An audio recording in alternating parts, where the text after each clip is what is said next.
Tired of being yourself? Let's face it, no matter who you are, your life has almost certainly been plagued by bad habits ever since you were a child. And since this is a book about how to break them, you have to stay open-minded while we dive into the narrative. What if there was a way to reinvent yourself from scratch? With this in mind, we feel that we need to warn you straight from the start about a couple of things. First of all, this book references many scientific concepts from different fields, so be prepared to grapple with some light neurobiology and quantum physics if you want to embark on this journey of self-remodeling with Dr. Dispenza. And what if you already know this intuitively and have already mastered it, but in the wrong departments? Let's unveil the rest. Open a page for new life. At one point during their beautiful correspondence, René Descartes writes to Elizabeth, Princess of Bohemia, pondering about the strange nature of humans. Isn't it weird that people are capable of being unhappy regardless of how happy their circumstances actually are? In other words, even if everything is going your way, your mind can still bother with things such as why someone else is feeling bad at the same moment. On top of that, it's almost impossible to spot these cues that cause such inner turmoil if you are not geared up with the right attitude. Even though the above is an undeniable fact, we're sure you've gone through similar feelings at some point in your life. Namely, if your brain can make you feel unhappy, even though you should objectively be happy, why shouldn't the reverse be true as well? Dr. Joe Dispenza is curious about your ability to change your internal state, which doesn't require any form of external approval to kick things off. If you stick for a while, you'll receive a rundown on what it takes to turn the tables around. Change your thinking, change your life. Yes, that's the title of Brian Tracy's book. But it's also the main idea of Dispenza's book, and the author digs deep to explain it, so we guess that we'll have to do the same as well.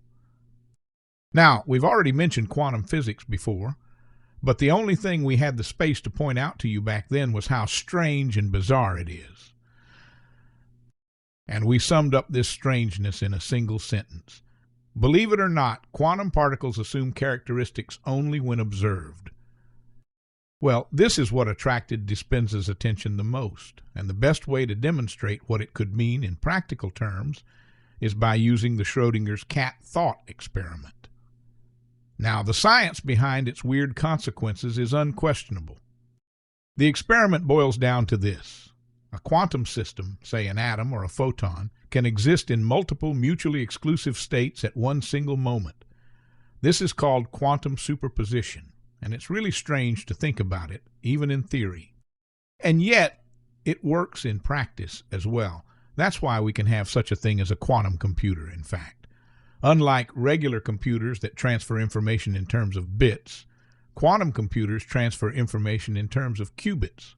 And unlike bits, which can be either in the state of 1 or in the state of 0, qubits can be in a superimposed state, that is, a 10 or 0, 1. Back to our cat, or better, Schrodinger's cat. If we put it in a box with an object that emits radioactive waves, it's undoubtedly true that at some point it would die.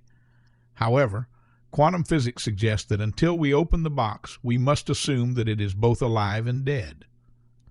Because the cat, too, is built of atoms, and that's how quantum superposition works. Now, that's a line from an Elliott Smith song, but it's also something Dispenza firmly believes in and wants you to understand it. If you still have problems understanding the experiment above, allow us to help you a bit. Matter may not be as definitive as we thought a century ago. It seems that everything behaves as both a particle and a wave. Our scientific observations allow us to fix things into more permanent forms. As strange as this sounds, most scientists think that this interpretation of quantum mechanics, called the Copenhagen interpretation, is our best guess at how the universe works. If you think that's strange, wait until you hear how SF its consequences sound. To put it briefly, we have a chain of conditions. If something can be in superposition of all its possible states at once, added the condition that our observation reduces the superposition to a single state, and considering true that that information mustn't be lost, then there is an infinite number of parallel universes, a many worlds multiverse. And across this infinite number of parallel universes, practically everything has already happened, is happening, or will happen. What does this mean in more practical you-related terms? Well, that our universe hides the potential of every single reality imaginable. It is through our observations that we reduce this potential to a single reality. And since our observations come from our brains, then basically our unhappiness is the product of our wrong thinking. Change your thinking, change your life isn't merely a metaphor. It's literally what may be happening every single second. Live out your desires in the present. Whether you think you can, noted Henry Ford once, or you think you can't, you're right. We believe that we have already made a case for why Ford would think that.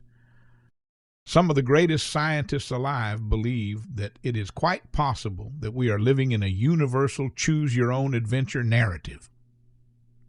The difference between our lives and choose-your-own-adventure books, however, is that in the latter case, you can always go back to the branching page and choose once again to experience the other adventure. Nevertheless, life doesn't work that way. Every choice you make leads to an irreversible outcome that leads to another decision, and so on and so forth. There are no undos in life. However, as many books have taught you by now, there are dreams and fantasies and creative visualizations.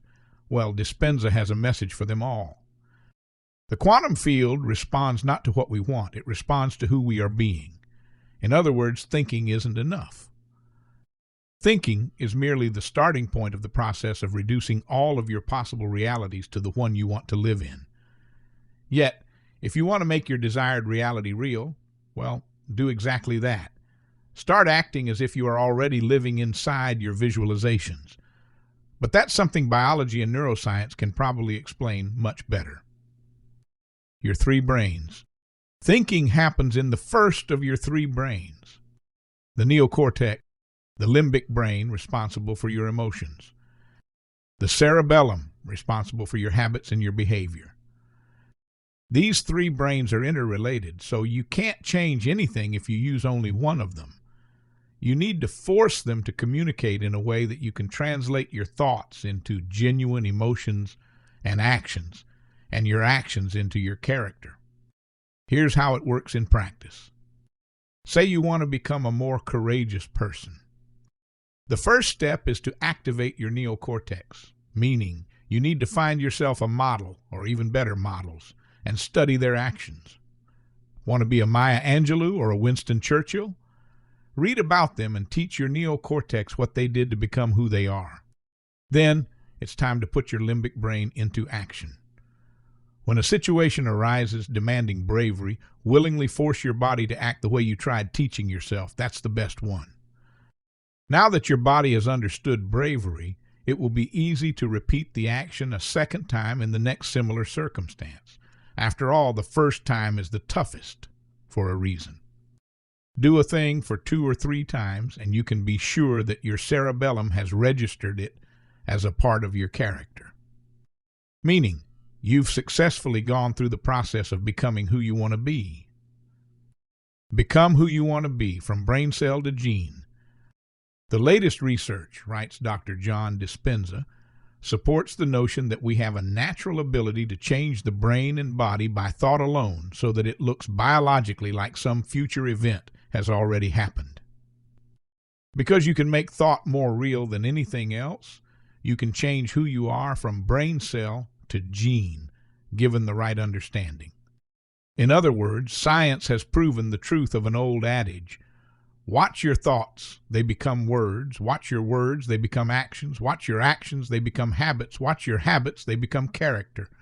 Watch your character, for it becomes your destiny. You can find that quotation in numerous different versions, but the link is always the same. It starts with thoughts. It ends with character and destiny. Don't play with your past memories. Your brain is the reason why you are more than your genes. And unsurprisingly, your brain can affect your genes. In fact, even as you're reading this article, it does exactly that, affects your genes. The problem, however, is that you are not exactly using its full potential, and in doing so, basically limiting yourself to being what your past has nonchalantly taught you without your intervention. Think about it this way.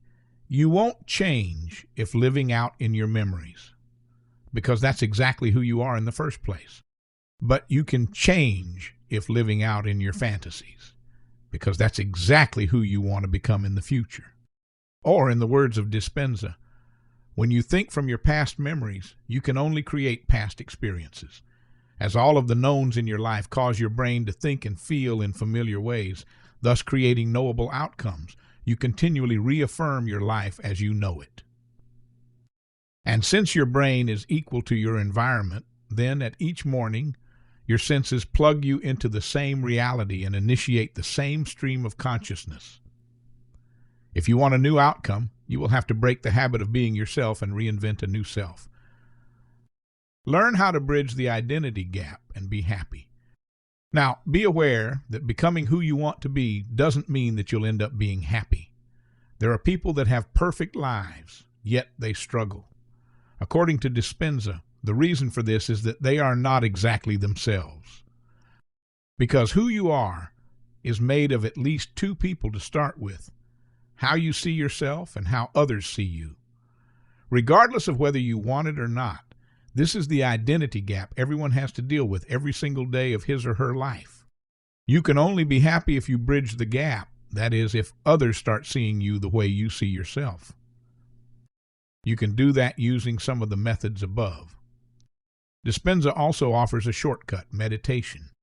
Because meditating, as he explains, is the route you must take to move beyond your analytical mind so that you can access your subconscious mind.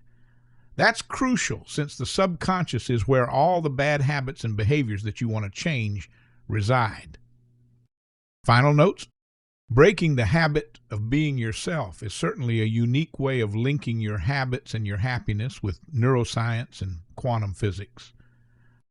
We are not experts enough to know how much of it actually holds water. But we do know people who are happy with the results of putting in practice some of its advices. So if you are like us, ignore the science, but try the exercises.